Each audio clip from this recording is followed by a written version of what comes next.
Training camp officially starts tomorrow. It is the start of training camp of the 2025 season. And from here on out, it is just football, football, football. We love it until February. Noah Fant got released by the Seattle Seahawks, and there's talk on Broncos Twitter and Broncos social media about possibly bringing him back. We're going to touch on that and discuss that and see, could he fit in here? Would he be good depth for Evan Ingram? Can he have a resurgence in his career with Sean Payton? Is it the right offensive scheme? And also, we're going to talk about the wide receiver room depth and how the wide receiver depth chart is going to shake out based on what we know so far. Guys, welcome to another episode of Orange and Blue Blitz.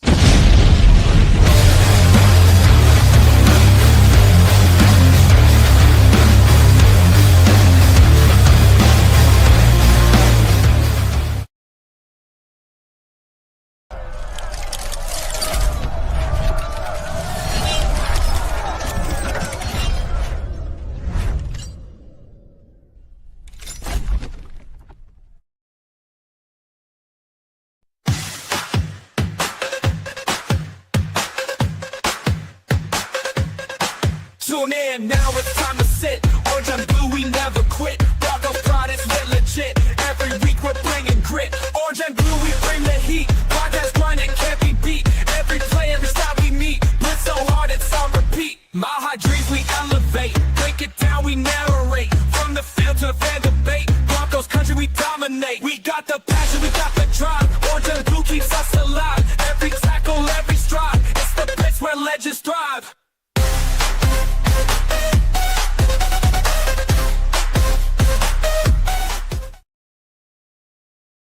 Good morning, good afternoon, good evening, wherever you are. Welcome to another episode of Orange and Blue Blitz, brought to you by the Orange and Blue Network in partnership with MHRT. Hope you guys had an excellent weekend. Rookie training camp is over, and now we are into full-blown training camp. But before we get started, guys, I have to give an absolute shout-out to you guys because last week we had the path to 300 to get to 300 subscribers on the show, and you guys absolutely blew that out of the water, and we are sitting at 346 subscribers. So shout out from the Orange and Blue Network. Love to you all because that is absolutely amazing. We love that you guys come and support the show, and you guys, when we asked you for you guys to subscribe, you guys stepped up, you guys did the thing, and you guys went over and above beyond expectations. So now the next step is the path to 539 subscribers. With that being said, there will be a giveaway when we hit 539 subscribers of a Bo Nix jersey. So the qualification is you must be a subscriber to the show, and we will send you a Bo Nix jersey when we get 539 subscribers. So guys, the path to 539 is on. With that being said, guys, if you are here from Orange and Blue Network, go ahead over to our partners at MHRT. Subscribe to their channel on YouTube, Twitter, Facebook, and Twitch. Don't forget to hit the notification bell because you're going to want to listen to shows like Wild Wild West, which has a Broncos media person or a Broncos podcaster from each division, and they're there to discuss who will take the crown of the division this year. And if you're here from MHRT, go ahead over to Orange and Blue Network. Follow us on YouTube, Twitter, Facebook, and anywhere you listen to your favorite podcasts. And guys, you're going to want to hit that notification bell because we also have shows that you don't want to miss. Today is today's Monday, so you know we have Bronco Bros tonight at 7 p.m. Tomorrow we have our flagship podcast, Nothing Runs with Orange and Blue, at 6 p.m. Wednesday we have a Broncos Talk at 6 p.m. And Friday we have Vivos Los Broncos, which is our Spanish podcast. So you guys aren't going to want to miss that. So you're going to smash that like button, smash that notification bell so you don't miss any of the shows. One thing that I did not mention in the introduction was that Nick Bonito came out and he said that there's contract extension talks going on.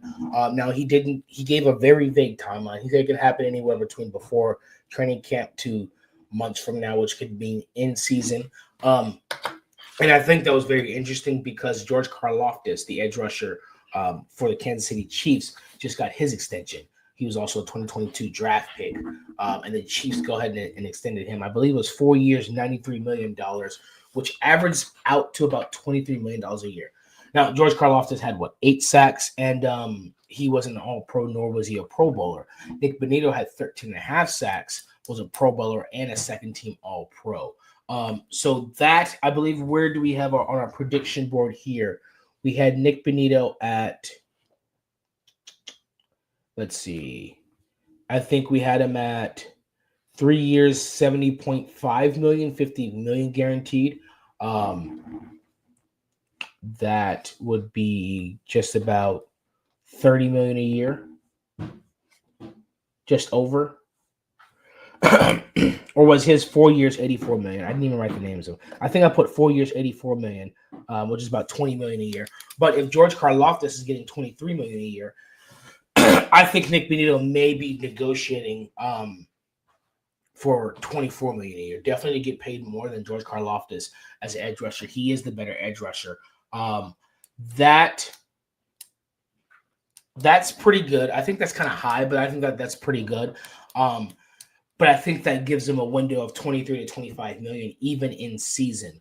So I think that's a pretty good window to have. And that's interesting that talks are coming up before training camp starts. I expect there's going to be Cortland Sutton talks, as well as Zach Allen talks. So we'll have more contract negotiations, more contracts being signed. As we talked about last week, our rookies are officially signed. So training camp is fully underway. Injury report coming up for training camp is that A.T. Perry is the only one that's going on the PUP list. So we're completely healthy outside of A.T. Perry, who we signed from the Saints last year, put him on the practice squad. He was drafted by the Saints in 2021. I think he had like 5 touchdowns. Pete Carmichael, who was the offensive coordinator at that time, drafted him. And so he has a connection with Pete Carmichael, who now works for the Broncos. But he didn't get any playing time last year. He didn't get a jersey last year. And this year he hasn't been practicing in the entire offseason. So there's an injury that we don't know about that Sean Payton has not shared. But that goes directly into one of the topics that we're going to talk about today. We'll probably end today's recording with Noah Fant. But today I want to talk about the wide receiver depth. And so today we're going to talk about who we think, how this is going to shake out. Now it's hard to know, but I guess we're going to go based off of the depth chart that's going to be released. Let's say, at the end of preseason. So we're going to try and do an early prediction of the wide receiver order. And so we'll try and match that up to the 53-man roster and when that depth chart gets released. So with A.T. Perry getting injured, the wide receiver room is very, very crowded. You have guys that have been on the practice squad for a few years, like Michael Bandy, guys like that. But with Lil Jordan Humphrey leaving, but you also are drafting Pat Bryant, who's a good pass blocker. You have Bailey coming up on his second year. You have Marvin Mims coming up on his third year, and you have Troy Franklin coming up on his second year as well. Then we brought in guys like Trent Sherfield, who's also a veteran receiver, but is also a special teams guy. So, and we had some good undrafted free agents as well. So the wide receiver room and even the practice squad is very deep. It's very crowded. So A.T. Perry looks like he could be a cut, especially since he's not going to be healthy. But he may be a guy that you can, with putting him on the PUP list, you may be guaranteeing him a spot on the practice squad. But just for wide receiver breakdown, we know wide receiver 1 is Cortland Sutton. That's what everybody can agree on is Cortland Sutton. Number 2 is the very next question. So I have been going back and forth personally between Marvin Mims and Devon Vele as wide receiver number 2.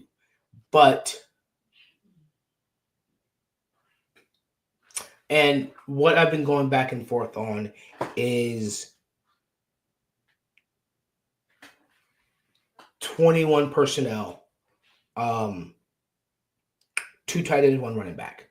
Let's say you're in a play action formation, and all you need is an X and a Z. Now, it seems like Devon Vele would be most likely be that guy, but I wouldn't doubt Sean Payton to have packages where Marvin Mims is also that guy. Devon Vele played the slot as well. Marvin Mims can also do that. And I think this year we'll see a lot more Marvin Mims as a receiver underneath. I think he's more dynamic. And I'm wondering if you have Cortland Sutton and Devon Vele in there, does that limit? That's definitely does that limit the type of routes you can run underneath us? Because Devon Vele and Cortland Sutton aren't burners, so they're not necessarily going to threaten. they're not necessarily going to be a threat to the safeties. They might decide on that play that, hey, they're going to have a DB and the safety over Cortland Sutton, and they're just going to zone out Devon Vele. But that actually makes it a little tougher with someone like Troy Franklin and Marvin Mims. So I think it's going to come down to packages. But I think for now, I'm going to go wide receiver 2 is going to be Devon Vele because he had a good offseason, and he's coming back healthy. So I'm going to go Devon Vele. And I think number 3 is definitely going to be Marvin Mims. And like I said, I think that what we're going to see from Marvin Mims is going to only be better from what we saw last year. And what we saw with this offense and Bo Nix was underrated and went under the radar with how Sean Payton used Marvin Mims. The offense really exploded, and we saw Sean Payton's creativity with Marvin Mims. And Bo Nix's stats really jumped up. The offense really jumped up with the explosiveness of Marvin Mims. And so I think he's on people's radar, but he's not on people's mind. I think he's a blip on the radar, but he's not yet on people's mind. They're not yet game planning for him. They're looking at him like, hey, watch out for this. I think that step that Marvin Mims is going to take this year is 100 depending on how Sean Payton uses him and what more packages he's put in. I think year 3, he's really hit that development. He's been in Sean Payton's offense his entire career. So I think this is the year where he takes that step. He gets an understanding of what he is and what he's going to do. And one thing I'm really excited to see is I'm excited to see a split backfield. Like last year, we saw Marvin Mims in the backfield on the left side. So you either see him motioning coming up or he'll start off that way and he'll go out and he'll do a swing pass. And I'm really excited to see a split backfield of Bo, RJ Harvey, and Marvin Mims. So now you have speed guys. So now you have to clear out. If you see a man formation or if you check into a man formation, now you have the linebackers that one has to cover RJ Harvey, the other one has to cover Marvin Mims. So what that's going to do is if you want to throw it to him or create a type of swing screen, you can. But what it's definitely going to do is it's definitely going to clear out the middle of the field. So now you've got those linebackers out. And that's going to open up the middle of the field. So let's say you have a swing, but then you have Troy Franklin coming on a drag route across or an underneath route across. So you get him in open space. So I think with the development of Marvin Mims and guys like RJ Harvey and J.K. Dobbins is going to allow more open opportunities for guys like Troy Franklin, who I believe is going to be wide receiver 4. And I think Troy Franklin, going back and looking at some Troy Franklin tape from college and comparing that to what Sean Payton said about Troy Franklin this offseason is he said, some of the plays you don't see, but I think Sean Payton said, I think his best weapon, his best attribute is ball in his hands right after the catch. And if you go back and you look at his college tape, he's very fast. And you begin to understand, I think he ran a 4.3 as well. He's just as fast as Marvin Mims, but he's 6'3". And so you see when you look at the chart and you see separation by receiver, Troy Franklin is one of the best separators in the NFL. The only thing was getting him the ball or him catching the ball on those deep routes. And I don't think that's going away. But I think due to limited personnel, lack of run game, lack of tight end, I think some players had to learn both and had to play somewhere that or had to necessarily do things that wasn't their strength at that time or they weren't ready for. Fortunately for us, Troy Franklin showed that he's ready, that he's mature, and that he's belonged with that touchdown in the playoffs. So he can do that. He can get behind the defenses. But I think one of the things they're going to want to do this year is definitely get him the ball in his hand and let him run. We saw him score on some screens. We saw that he can definitely break some tackles. But I think getting some mesh routes, getting some underneath routes, like the Ravens do with Zay Flowers, like the Bengals do with Jamar Chase, I definitely think that's going to be a thing. And I think Troy Franklin is going to be the number 4 wide receiver. And I think he's going to have a better year, a definitely more impressive year than we expect. He's going to be dynamic with the ball in his hands. And I think that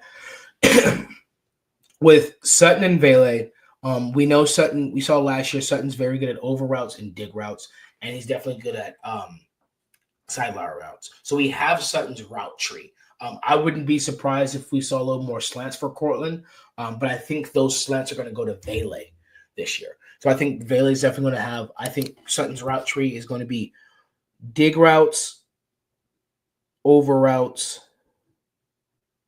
and boundary routes, sideline routes. But I think Devon Vele is a little bit more diverse and versatile than Cortland Sutton. So I think Cortland Sutton is going to be the X. I think Vele is going to be the Z. And as we saw, Vele can run seam routes. He can definitely run seam routes. I think he's going to be a slant person. He can definitely run slants.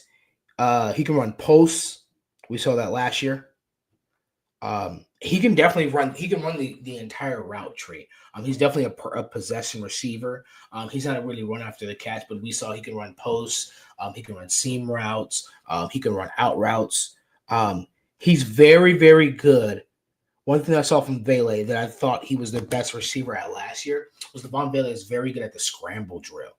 Devon Vele is very good at the scramble drill, and that's one thing I noticed. So I think he's really going to have a big year. And also Marvin Mims. I think Marvin Mims' route tree is very, very diverse. Definitely out of the backfield, he's going to be running some swing routes. He's definitely going to be running some underneath routes. Definitely some deep balls for sure. Deep posts. And Troy Franklin. I think all these wide receivers are very diverse, minus Cortland Sutton. But Cortland Sutton is the most established in what he does and what he can do. And that's what gives him the edge. But yeah, Troy Franklin can run all the routes, deep routes, definitely in routes, posts, corners, mesh concepts, over routes. He can definitely do it all. And I definitely think we're going to see an improvement in this offense in the intermediate range because that's something that we weren't good at last year, but wasn't good at last year. And I think that's due to a lack of tight end, like a tight end play, which we didn't have which we will have this year with Evan Ingram. So that's definitely going to open it up some more. See if there we go. All these pins are crap. So that's what I think is going to be the top four receivers is Cortland Sutton, Devon Vele, Marvin Mims, and Troy Franklin. Then you got Pat Bryant, and then you got Trent Sherfield, which I think that's a pretty decent wide receiver room.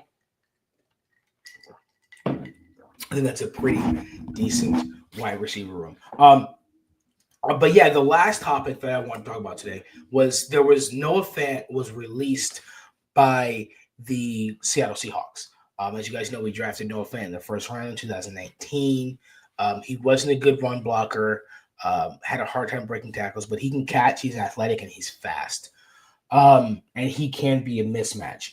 But in 2022, 3 years into his contract, George Payton was the GM, and we traded for Russell Wilson, which included Drew Lock, Draymond Jones, Shelby Harris. Was Shelby Harris included in that one? Draymond Jones and Noah Fant, along with draft picks.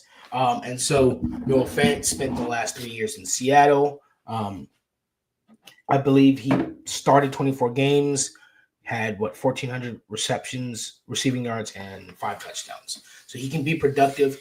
Now, the question was, is he a scheme fit? Do we want him back? George Payton traded him away. Does George Payton want to sign him on a vet deal?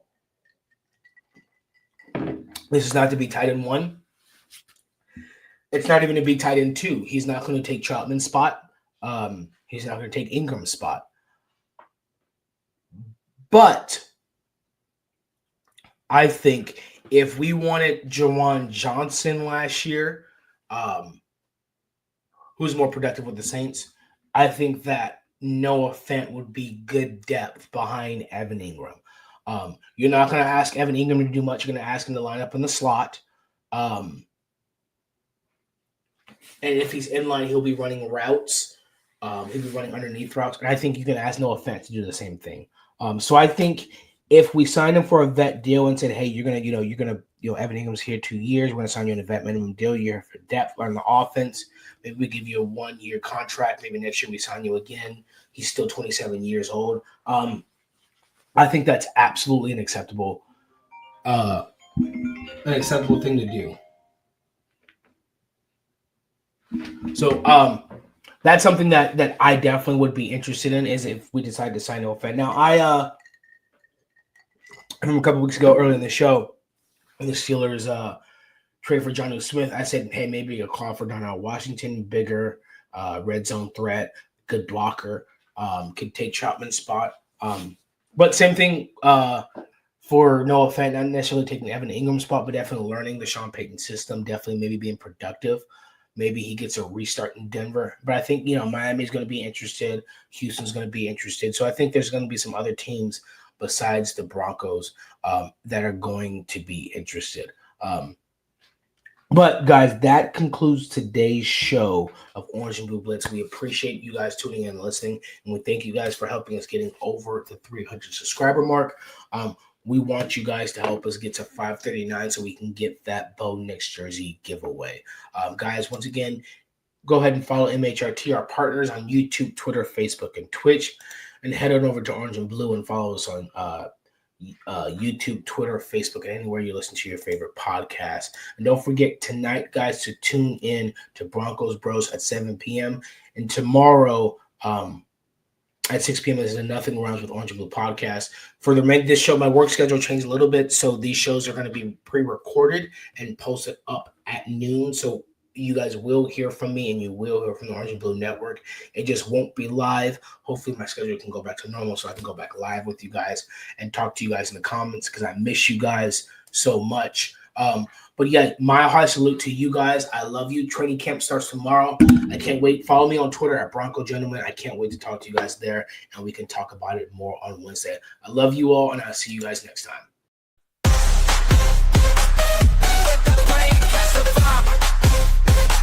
Orange and Blue will take a ride. Broncos flag will never hide.